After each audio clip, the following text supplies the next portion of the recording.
So, yun guys, ang mga ano. Kaya, yun. Yun ang mga hindi namin pinag-aawayan. Pera, unang-una, sabi ko. Wala kami pag-aaway sa pera. Wala Anong pag-aaway namin sa wala pera? naman tayong pera, pero ayokong pag-aawayan ng pera. Anong pag-aaway natin sa pera? Binigay sa atin sa Diyos, eksakto lang. Hindi kasi May sobrang konti, makakapabigay ka sa ibang tao. Kasi ang interpretasyon ko diyan pag ang pera pinagawayan niyo parang malas sa buhay yun eh. Parang Talagang malas. kabisita sa buhay. Ayun. At Kabisita. saka, guys, no joke. Magnobyo pa lang kami, hindi pa kami mag-asawa. Pinag-usapan na namin yan. Magnobyo ba tayo? Shotgun wedding nga pala tayo. No? O, di ba? Oo. Pinag-usapan na namin yan, magkaiba kami ng religion. Hindi namin pwede pag-awayan ng religion. Sabi ko, balang araw may mga anak tayo. Sabi niya, sige, dalhin mo sa religion mo. Kung anong choice nila. Pero sabi ko, habang bata sila, ayoko silang ma-confuse. So, sa akin sila sumasama. Minsan siya sumasama din siya sa Ako, sumasama rin. Adventist. So, isa pa sabi ko, wag na nga yung politics eh. I don't care about politics, so hindi na yun natin problema. Yung sabi ko, ako, panganay na anak, nag-iisa na nag-abroad. May mga kapatid, that time may mga kapatid pa akong estudyante. Nag-iisa rin babae. Nag-iisa akong babae, panganay. Siyempre, cargo ko yung family ko. Sabi ko, nagpapadala akong pera every month. Hindi pwede. Plus, may extra pa pagkailangan. Pero every month. Kumbaga, pinapaalam ko na sa kanya na pag balang araw tayo may mag-asawa, hindi yan pwedeng na mawawala dahil lang nag-asawa na ako. Yes. Siyempre, pag mag-asawa ng tao, may sarili ka ng pamilya, uunahin mo yun, di ba? Unless na meron kasing tao na gano'n na hindi tumutulong, which is hindi nga obligasyon ng magulang yung bayaran sila ng mga anak. Pero karamihan kasi, lalo na ang Pilipino, yun nga, pagka yung may trabaho na, ngayon, pagka nasa abroad, lalo na papadala, pero hindi obligasyon ng anak yun.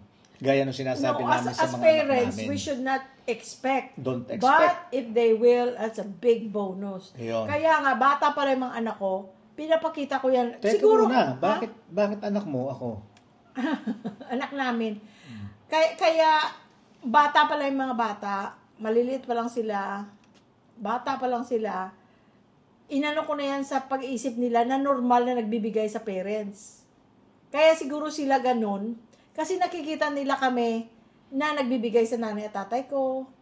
Nagbibigay siya wala na siyang nanay at tatay by the time na naging mag-asawa kami. Pero nakikita niya nagbibigay sa kapatid. God bless their soul. Amen. Nagbibigay sa kapatid, yung gano'n, nagbibigay sa pamangkin. Kaya sila lumaki din na normal lang yun, kumbaga normal sa kanila. Yung giving. Hindi sila inobliga, pero naging natural na rin sa kanila kasi yun ang nakikita nila. Yung giving. Kasi sasabihin ko minsan na, for example, nung nandun pa kami sa California, for example, dadating nanay tatay ko, hindi pwedeng wala akong iaabot. Sasabihin ko, for example, sa mga bata, guys, for example, mag-aaya sila, ma'am, dati nung high school sila, gusto nila siyempre, mga teenager, gusto nila mga bagong damit, ganyan. Guys, sa sunod na lang ha, sa sweldo na lang tayo magsha-shopping ha, we can go to the mall, we can eat out, pero next time na lang ang shopping ha, kasi ibibigay ko pa kay lolo at kay lola. May pera ako, pero ibibigay ko pa kay lolo at lola. Okay, that's fine. Kumbaga, lumaki silang ganyan. Kaya, alam nila na nagbibigay. Kaya nagbibigay. Kaya tingnan mo nung umuwi sila, nagbigay sila sa pinsan nila. Nagbigay sila kay yung bang parang natural na sa kanila, nagbigay sila kay Ate Sed. Kasi nakikita nila lumalaki sila na nagbibigay. Ganun. Kasi kung lumaki silang, hindi nila nakikita yun. Pinanganak sila sa Amerika, lumaki sila sa Amerika. Hindi mo sila you don't expect them to be like that. Kasi parang, that's not normal. Sa American culture, lalo pa sa Amerika. Hindi yan regular na ginagawa ng tao. Hindi yan yung kagaya sa Pilipino na sa atin, 'di ba, nagbibigay tayo sa ating pamilya, lalo pa pagka nandito sila sa Pilipinas, tayo nasa ibang bansa, nagbibigay tayo, nagpapadala. Sa mga ganyan, sa mga taga roon, hindi naman yan normal sa kanila. May mga siyempre, there's always somebody na na gumagawa ng ganyan, pero generally speaking, hindi nila ugali yung ganon. Yung legal age na, pag dumating na yung anak mo sa legal age, Sinisingil nakatira pa nila pa sa ng bahay, rent. sinisingil nila para sa bahay. Sisingilin nila ng rent. Yung rent, sinisingil nila. Which, nung bago kami magkasama, yung ano pa lang kami, newly married, tapos nagkaroon kami ng mga anak. Inumin mo na, oh. Hindi ko dati yan magets na, paano yung mga kasama ko sa trabaho? Magkukwento sila tungkol sa mga anak nila, ano? Ay, ganyan, 18 na, pinalayas ko na. Dahil kasi hindi naman nagbibigay, ganyan, hindi naman nagbibigay ng rent. Ganyan. Hindi ko mag-get yan noon na iniisip ko na, paano nila masasabi sa anak nila? Nung bata pa yung anak nila, cute na cute sila, love na love nila, kinikiss nila. Hindi pa niya alam yung American culture. Pero nung lumaki na, palalayasin na lang, ganun. Hindi mo mag-gets, pero ganun pala talaga sila. Or, yun namang anak mo, pag dumating na ng 18 years old, pag gusto niya umalis, iiwanan ka, wala kang pakialam din. Hindi mo rin mapigilan yun. Pag sinabi nila, no, I'm leaving. Ayoko na mag-aral. Alis ako dito. Ay, hindi mo rin mapipigilan. Or, yun naman magulang, pagdating ng 18 na yung anak nila, paalisin na nila, no, you get out of my house. Tatawag pa nila ng pulis yun pag nag-aalis. Tatawag pa ng pulis yun. Get out of my house.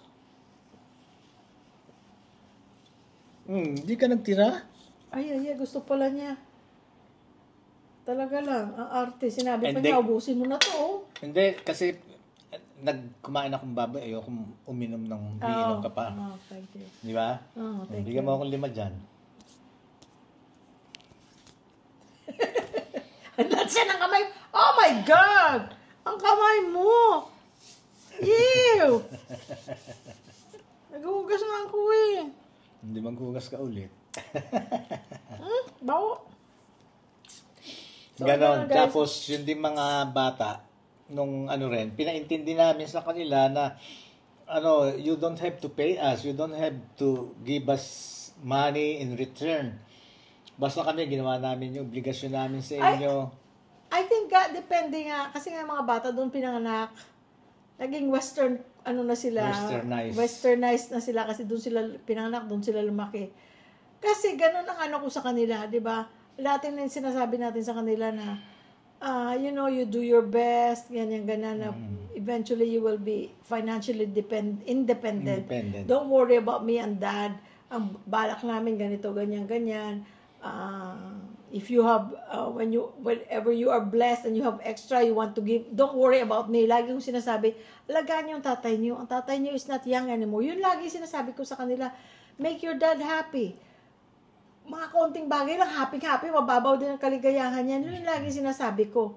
Pero sabi ko, don't worry about us. Sabi ko, we will make a way na hindi kami magugutom ni daddy. We will live a comfortable life.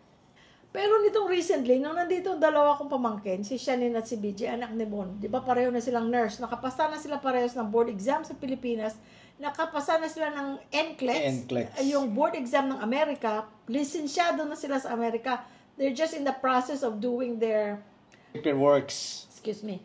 They're just in the process scheduling. Na yung papeles nila kasi scheduling. It's kasi batch by batch, di ba? It's a matter of will they go there on a working visa or yung green card holder na as a skilled person.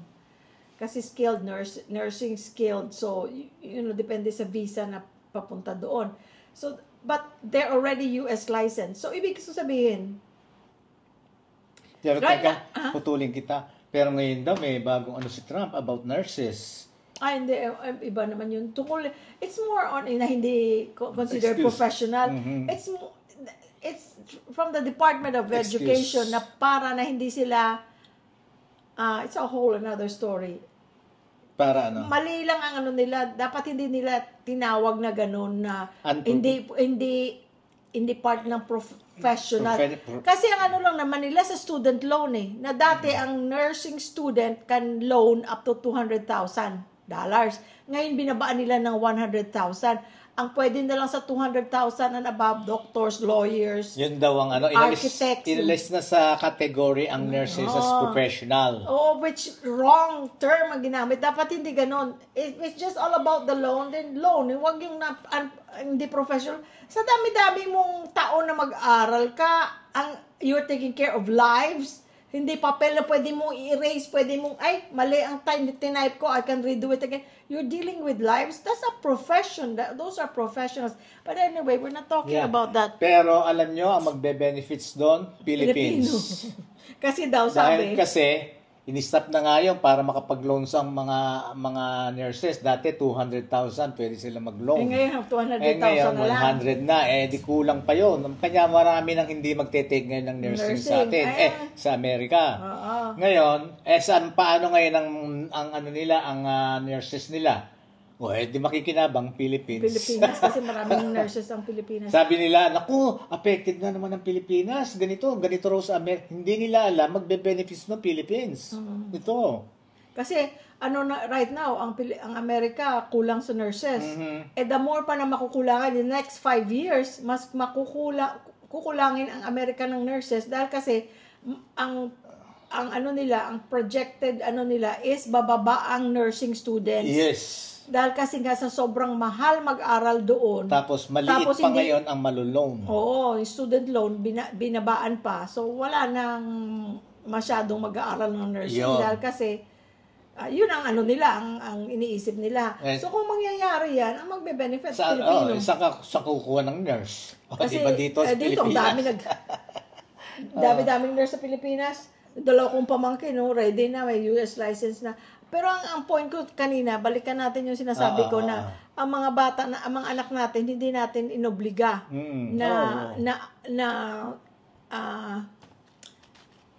hindi natin inobliga na maging responsibilidad nila tayo in our old age, in our retirement age, na hindi na tayo kumikita, na maging responsibilidad natin sila. Na maging responsibilidad tayo nila. Hindi natin sila inobliga. But in-explain natin kung bakit. Pero ito ang paradox. Kasi, yung dalawa kong pamangkin, di ba nandito recently, nandito yung mga bata. Nung nag-uusap kami, sabi ko, anytime nakakarating na kayo ng Amerika, sabi ko, yung dalawa niyo, hindi ko inobliga yung mga anak ko, pero hindi ko naman inobliga yung mga pamangkin ko, pero the way, kasi nga, yun nga ang ibig ko sabihin, depende kasi kung saan ka lumaki at saka ano ang sitwasyon or background ng buhay mo. Kagaya ng mga anak natin, yun ang sitwasyon. We work hard our adult life, kaya like we always saying, we are enjoying the fruits of our labor now as retired people, as a retired couple in the Philippines. Correct. Pero sa dalawa kong pamangkin, nung nandito sila, sinabihan ko sila, sabi ko, kasi si BJ, pinag-aral ni daddy, ni mommy. Wala silang income sa Pilipinas, pero sa Amerika, pero kung ano ibibigay namin sa kanila, for example, nakita kami may inabot ka, ay padala yan sa Pilipinas, dapat tapos nila na pag-aaral si BJ ng nursing. At saka doon sa plastic bottle natin. Mga plastic bottle ng mga recycling. Recyclable na mga water bottles, soda, mga ganito. Pinapakilo nila yan, guys. Nakakawa silang $100, $200, $300. Padala nila yan. Malaking bagay. Napatapos nila si BJ, napa-board exam, napa-NCLEX, yung US board exam. Yung mga namin, recyclable namin, nakabukod, binubukod ko yun. Ako nag-arrange nun. Para ibigay, isang truck yan minsan, isang pick-up na, sa likod ng pick-up truck. Yun ang dalandali pa uwi sa kanya. Yun. Tapos itong Tapos yung kapitbahay nila, ganun din. Sila. Iniipon din ng kapitbahay nila, binibigay sa kanila. Ayun, tapos yun, dinadala nila sa recycling, Pero ito yung ang point ko na hindi natin inisip. I guess hindi ko inisip dahil kasi nga hindi natin inobliga mga bata. Pero si BJ, like si Shannon, pinag-aral naman ni Jingjing at Ferolin. Wala silang anak. Ang pinag-aral nila si Shannon. Si Shannon at si BJ, magkapatid. Pinag-aral nila nursing, nagtapos din. At saka mababait na bata, marurunong, board exam, first take. NCLEX, first take. Pasar ka agad. Ngayon, ang sinabi ko sa dalawa, Si sabi Shannon ko, Magna. Shannon, magna cum laude, si BJ, top siya sa board exam sa school nila. Ngayon, sabi ko sa kanila, mabuti na ang dalawa niyong kapatid, kaapat sila, yung dalawang kapatid, malayo agwat, mga high school pa lang yung dalawa. Sabi ko, kayo nurse na, US license na kayo, yung dalawa niyong kapatid, high school pa lang, magka-college pa lang. Sabi ko, tulungan niyo. Sabi ko, yun ang tulungan niyo. Kasi ang nanay at tatay niyo, huwag niyo nang paproblemahin. Kayo na ang magpaaral sa dalawa niyong kapatid. Which, yun naman ang ano nila. Which is plano yun naman nila. talaga ang goal nila. Oo. At saka sabi ko, yung parents nyo, dadating ng Amerika, hindi kagaya ko noon, that when I went to America, like you, we were in our 20s. Yung nanay at tatay nyo is 50 years old na. Kumbaga, they're not young anymore. So, if they find jobs or whatever, it's not like us before that we can make as much money. Nagtrabaho. So, ngayon, Dumating ako sa Amerika, 28 years old lang ako. Ako 26. Mas matagal yung lifetime ko rito since I was born. Sa Amerika? Kasi dito sa Pilipinas, kasi 28 years ako dito. Dito ako pinanganak, dito ako lumaki. 28 years kang tumira sa Pilipinas. 28 years ako dito. Nung hanggang pumunta ako na Amerika, sa Amerika, naka 55 years ako doon. 45 years ako doon. 45 years. Kaya mas malaki ang mas matagal ang itinira ko sa Amerika kaysa dito. So, kaya yung hindi maialis talaga yung some American ways, American culture, mas na-adapt ko yun kaysa dito. Kumbaga doon ka na tumanda. Kaysa dito. Tama nga, 45 years doon. Dito sa Pilipinas, 28 ka lang. Kasi 28 ako nung umalis dito eh. Kaya yung ganon. Ako rin pala kasi 26 ako dito. Punta ka. 30 years ako doon. 30 years ka ro. Kaya mas matagal ang dito, buhay bumalik, mo doon. Bumalik niya ako. So ngayon, yun ang sinasabi natin, hindi natin inobliga mga anak natin na maging responsibilidad nila tayo. Pero sa dalawa kong pamangkin, parang ang feeling ko, they really have to help their mom and dad. Yung parang ganun ba? Na hindi nila responsibilidad, pero knowing them, they are good children. They will take care of their mom and dad. At saka nila yun, talagang goal na rin nila yung pag-aralin yung kapatid nila. Oo.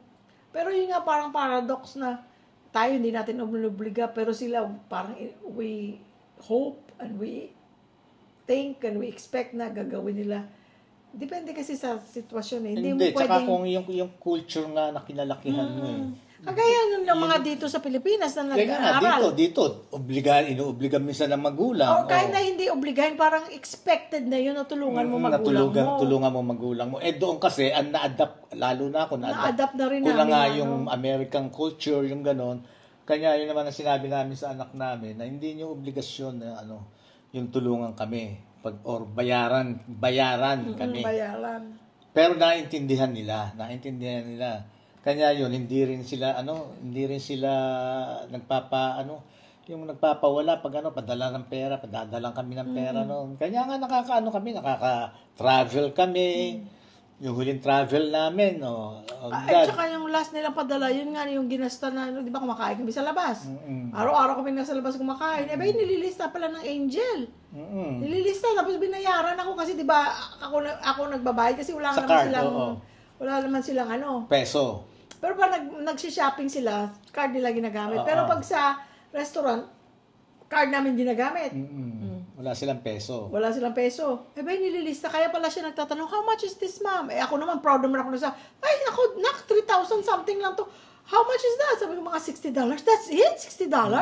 Tuwa naman siya. Yung pala, naglilista pala siya doon sa phone niya. For example, sabihin niya, ganito. Sabihin mo na, $100. Lalagay niya, for example, kung $60, $100 lunch. Tapos binayaran ako. Tapos pagdating sa Amerika, kinumpute niya yon. Tapos pinadala rito. Sabi ni JR, ako paano kung kukumputin yun sa akin? Sabi hindi naman ako naglista. Sabi niya, magkano, ma'am? Don't worry. Sabi ko gano'n, meron ako, may computation ako. Tinanong ako, Jay, how about me, ma'am? How much should I give you? Pinagkatian nila. I don't know, Jay. Sabi niya, you don't have a list? I don't have a list. Hindi ko man nilista yung mga kinain natin. Tapos si Angel sabi niya, don't worry. Sabi ni Angel, don't worry. I have a list. Are you sure? Meron ba siya, are you sure, bro? Are you sure na napahatian mo ako? And then, nahatian siya. Sabi ni Jerry, yes, of course. Ayun. Sabi ko kayo mag-usap. Kayo, si Jay nagbayad kay Angel kasi si Angel binayaran na ako. Oo, tapos may pinadalang extra pa para sa tapos amin. Tapos may padala pa ng extra. Mamo, extra ninyo. Oye, meron akong pera sa iyo, ha? Minom ko na kaya. Minom mo na sa akin. Oo. Minom ko na sa'yo. Baka nalimutan mo, ha? Minom ko na sa'yo. Kasi guys, ito, sa pera, yun nga sinasabi ko, hindi kami nag-away ever sa pera. Kasi kagaya niyan, ha? For example, magzi-Zelle sila. Ma'am, which Zelle should I do it? To dad or to you? Yung Zelle parang yung ano parang dito? Gcash. Gcash. Just send it to dad. Or minsan naman, just send it to me and then I'll send it to dad. Or I'll transfer it to dad. Kasi may account na isa.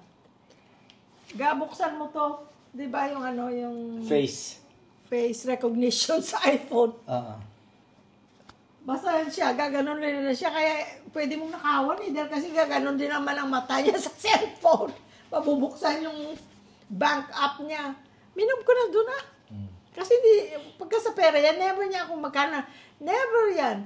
Ang tatanong niya sa akin, bibili tayo ng bibili ako ng ganito. Pwede kong gamitin yung ang ibig sabihin ng pwede kong gamitin yung ganitong card. For example, yung Chase. Ibig sabihin, may laman ba yon? May pera ba tayo doon?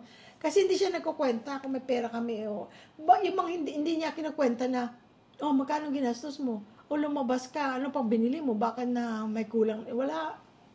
Pwede mo nga siyang nakawan Kaya lang saan ko naman dadali ng nakaw? Hindi alam ko nakalista sa isip ko yun Yeah, right. So, hindi na to? Sige na, matapos na. Halika na, punta tayong Landers. Lavender, sana. Halina, kulog ng kulog. Oo. Pero hindi naman umulan. Ayun, so, yun ang kwento for today. For today? Yung bukas, it's another story. Busog ako, guys. Ubusin ko sana yung isda, pero hindi ko na kaya. Ayoko nang, nagigilty ako pagka yung sobrang busog. Nabusog na rin ako doon. Naglutoni na yun parang ka na, yung punong-puno na yung... Hindi, tsaka kasalanan yun. Kaya ayoko. Kasi I feel guilty after. Yung busog ka na, Kakain ka pa, pero busog ka na. Gluttony ang nun. Well, salamat ulit sa nagpadala. Maraming salamat. Thank you so much. We love you. We love you. Lagi yun. Yan ang love language. Ate, thank you. Maraming salamat. Ano yan? Ipi-freezer na yan? Ha? Freezer? Okay. Thank you. Pagka kasi, pag nandito si Percy, gagawin niyang, tawag lang? Paksiw? Di may ulam na silang dalawa. Yun lang ako, makalipas lang yung... Ay, pupunta pala si Percy, sa Wednesday. Dahil kasi nagpapabili daw si Portia ng Parol. Kaya samahan, saan yung banda? Sa may SNR yan? Kaya lang, mabilis lang yun, Sa Dao, oo. Lalo na kung kilala na ako. Kilala ka na ni Obi. Ibig sabihin, akala ko kasi sabi ko baka matagalan kayo, drop off niyo ako sa SNR. Katabi lang ng SNR Pwede. Ang bilis nyo lang Ang ka na naman, SNR ka na naman. Gala mo naman sa tutulang, na-enjoy ko talaga magtiting-bubuting. Nakapagkano tayo dun? Doon nga. Saan mo ba nakita yung Pats? Hindi, sa Landers. Sa Landers? Nakamagkano kaya tayo dun? Kung isipin mo naman, ang binili natin pagkain, wala pa naman tayong binili doon na... Puro naman pagkain yun ang pangangailangan sa bahay. Wala naman tayong binili na kung ano-ano. Yeah. Kasi pagka yung magpupunta kami, wala tayong bibili na, wala. Naku, kaya lang pagka nandun na, nakikita ka. ayun na, makikita mo na yung kailangan, ganito, ganon, ganito. Kamala-mala mo, paglabas, talagang nag-grocery talaga. Pero iniisip ko na naman, sabi ko, thank you Lord for giving us the means. Tapos yun din ang isang gusto namin sa isa't isa, yung tungkol sa grocery. Kunin mo kung ano gusto mo dyan, ako kunin ko kung ano gusto ko. Kasi yung iba, sa experience ko rin to sa mga nakikita ko, yung iba kasi, papaalam muna doon sa asawa. Ano, gusto ko to. Ay, hindi na. Ganito. Ano mo talaga eh. Na, Ako nagsasabi ako ng ganun sa iyo kasi kung minsan hindi niya alam na meron pa kami. ay, Gabili hindi. tayo Iba ito. naman, ibang sitwasyon Oo. naman yun eh. Meron ka dyan ka. Meron ba? Hindi niya alam. Yung sitwasyon na yun, yung ba yung may gusto yung lalaki o yung babae, papaalam doon sa isa. Bili mo ako nito, bumili tayo nito. Ganun. Ay, hindi. Ano, sa kana, ganon. Eh kami naman, pag may nakita ko, nakita ko to. Bili tayo nito. Ay, nako. Hindi. Meron tayo sa bahay na. Hindi niya alam kasi. Meron tayo niya na hindi mo, ba't hindi mo tapos sasabihin niya sa akin, guys, ba't hindi mo pinapakain sa akin? Alam mo naman kung nasaan ang refrigerator. Alam mo kung nasaan ang pantry. Meron pa, binilagyan pa nga kita dyan, oh. Malapit sa lalagyan ng tubig, oh, sa water dispenser, mga snack. Pero, minsan hindi niya alam. Gusto ko ito. Meron kang ganyan, Nagbumili ka last time, hindi mo kinakain. Hindi ko alam, baka akala nila may Alzheimer ako. Nawawala na nawawala, ibig sabihin, nalilimutan na. Pero alam niya yan, at saka lagi ko sinasabi, please, maghanap ka ng mangkukutin mo para hindi ako mahirapan na pag hinanapan mo ako. Ano ba ating kukutin dyan? Ano yung mga natin, mga dessert? Please, maghanap ka ng gusto mo, bilhin mo. Ako pa ba yung nagmamakaawa sa kanya? Yung isang namin. Yung may gusto siya, go ahead. Ako may gusto ako, ganun din. Basta lang na, kumbaga, okay, may pera pa ba tayo? Kasi kung wala naman, anong gagawin mo? God will provide. Awa naman ng Diyos. At saka basta pagkain kasi, at saka medyo kaya lang. Sige, dahil kasi kung wala ka ng panlasa, wala na. Tsaka awa naman ng Diyos, nakakaraos. Thank you, Lord. Amen. Minsan nga pag pinapadala kami pera ng mga bata, Dad, or minsan tatawag sa umaga, gabi doon, dito umaga. Where are you guys going? Minsan, magtatawag nung isang araw nung tumawag. Where's Dad? Sabi ko naliligo. Where? Ayun naman. Makita ko siya. Ayun naman, mga mula pagkabata nun. Where's Dad? Yun ang bukang bibingla. Where's Dad? Pag bumaba yung galing sa itaas, hindi ako nakita sa sala. Ayun, tatawag. Where's Dad? Sa garahe. Where's Dad? Ganito, ganyan. Where's Dad? Kahit nandito, where's Dad? Ayan, naliligo. Pag hindi dadalhin ko, ayan, naliligo. Tapos magtatawanan sila, nakikita nila naliligo. Tanga nila. Pag di ako nakikita where's Dad? Where's Dad? Kahit maliit na. Ikabit nyo ako sa sa briefs nyo. Kaya pagka yun, magtatanong, where are you guys going? Kasi naliligo, umaga pa lang. We're just gonna eat in McDonald's. I'm jealous. Gagana sila. I'm jealous.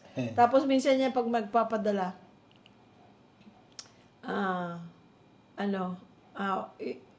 para daw, ano yung sinasabi lagi ni Angel?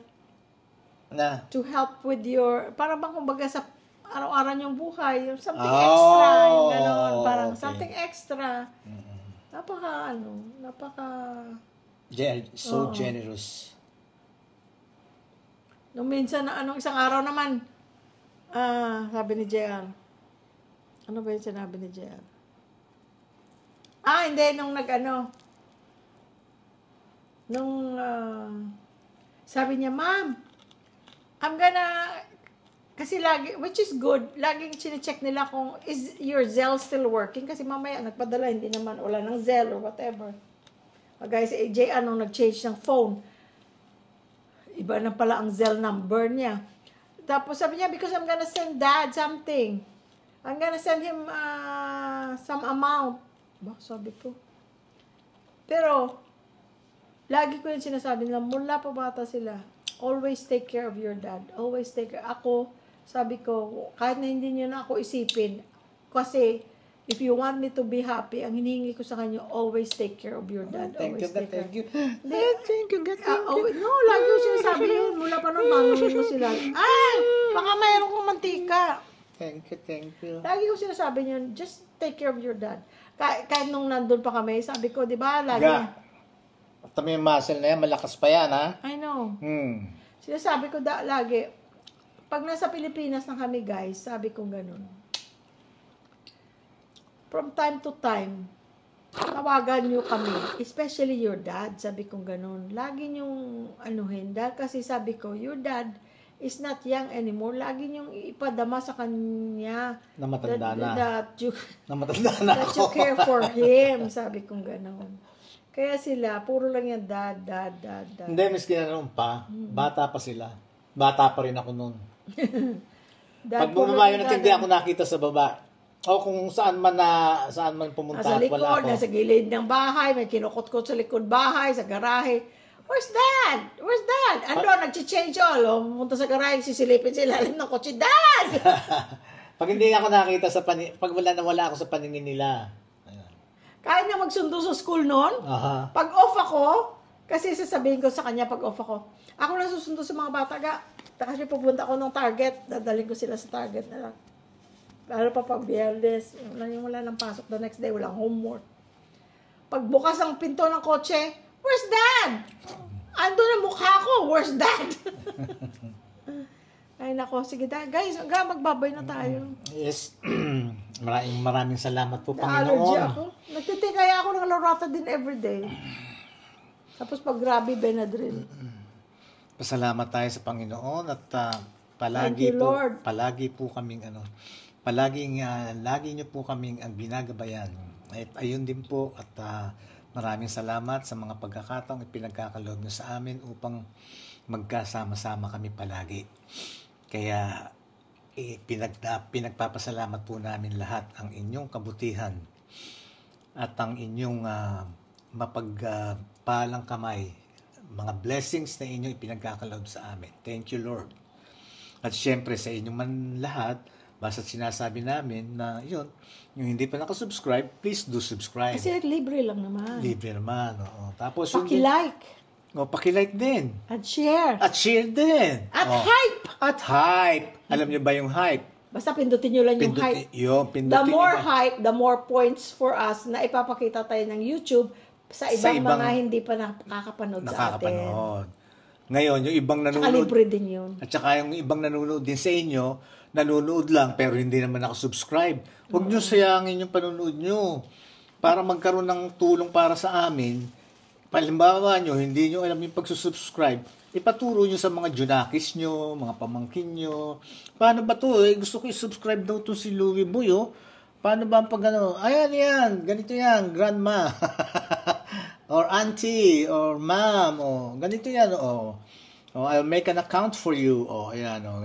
Tapos na, libre dito, lang, walang bayad. Walang bayad yun. Ngayon, ang mangyayari pa nun, yung katabi ng subscribe, may nakalagay doon na bell, maliit na picture ng bell. Pag pinindot nyo yun, may lalabas doon.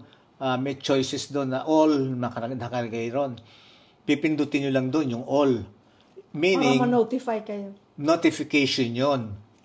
Pag meron kaming kaming upload na video, mano-notify kayo na, merong Louie Boy vlog, may bagong upload. Ayan. At saka, almost daily vlogs tayo, guys. Minsan, 2 pa sa isang araw. Lalo pa pag mahaba, yung mga kwentuhan, hinahati ko, guys, kasi para hindi masyadong matagal mag-upload, mag-download, mag-import, at pa-post, mag-upload sa YouTube.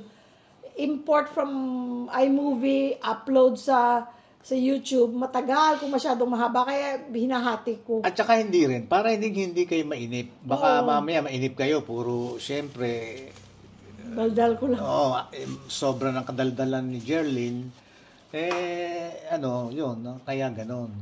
Madaldal talaga ako, guys, kaya sa trabaho. Teka, inaamin mo na? Oo. Okay, good. Kahit sa trabaho, kahit yung mga doktor, kahit yung mga kasama ko na ilang taon mo lang kasama, kung minsan yung pagising mo ba, yung wala ka pa sa mood, hindi ka pa nagkape, tapos tahimik ka lang, sasabihin ba naman, are you okay? Parang, yes. Okay lang parang pang next na naman, are you okay? Why? What's wrong? What's wrong with me? Kasi pagka hindi siya nakakadaldal pa, kumbaga hindi pa nakakapag-charge. Ayun, gano'n, medyo walang talkies. Pagka na fully charged, ay, nako. Magsasawa ka. So, anyways, wala na kaming masasabi sa inyo kung hindi, we love you all! Bye-bye!